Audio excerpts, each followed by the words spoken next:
కీర్తనలు 1వ అధ్యాయము. దుష్టుల ఆలోచన చొప్పున నడవక, పాపుల మార్గమున నిలువక, అపహాసకులు కూర్చుండు చోట కూర్చుండక, యెహోవా ధర్మశాస్త్రమందు ఆనందించుచు దివారాత్రము దాని ధ్యానించువాడు ధన్యుడు. అతడి నీటి కాలువల యోరన నాటబడినది, ఆకువాడక తన కాలమందు ఫలమిచ్చు చెట్టు వలె నుండును. అతడు చేయునదంతయు సఫలమగును. దుష్టులు అలాగునుండక గాలికి చెదరగొట్టు పొట్టు వలె నుందురు. కాబట్టి న్యాయ విమర్శలో దుష్టులను, నీతిమంతుల సభలో పాపులను నిలువరు. నీతిమంతుల మార్గము యెహోవాకు తెలియను, దుష్టుల మార్గము నాశనముకు నడుపును. కీర్తనలు 2వ అధ్యాయం. అన్యజనులు ఏల అల్లరి రేపుచున్నారు, జనములు ఏల వ్యర్థమైన దానిని తలంచుచున్నవి.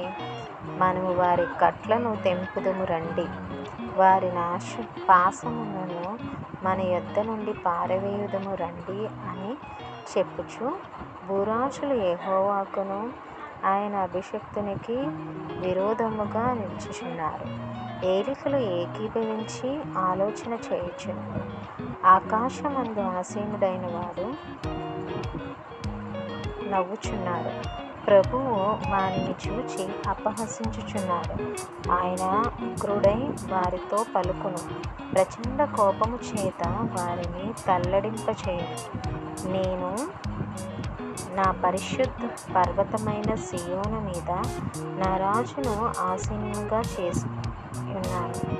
కట్టడలను నేను వివరించెదను.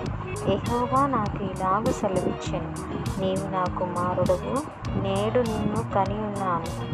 నన్ను అడుగుము, జనములు నీకు స్వాస్యముగాను, భూమిని దిగంతముల వరకు సొత్తుగాను ఇచ్చెదను. ఇనుప దండముతో నీవు వారిని నలగొట్టెదవు. కుండను పగలగొట్టినట్లు వారి ముక్క చెక్కలుగా పగలగొట్టెదవు. కాబట్టి రాజులారా వివేకులై ఉండుడి, భూపతులారా బోధనందుడి. భయభక్తులు కలిగి యెహోవాను సేవించుడి, గడగడ వణకుచూ సంతోషించుడి. ఆయన కోపము త్వరగా రగులుకొనును. కుమారుని ముద్దు పెట్టుకొనుడి, లేని ఎడల ఆయన కోపించును. అప్పుడు మీరు త్రోవ తప్పి నశించెదరు. ఆయనను ఆశ్రయించు వారందరూ ధన్యులు. ఆమేన్.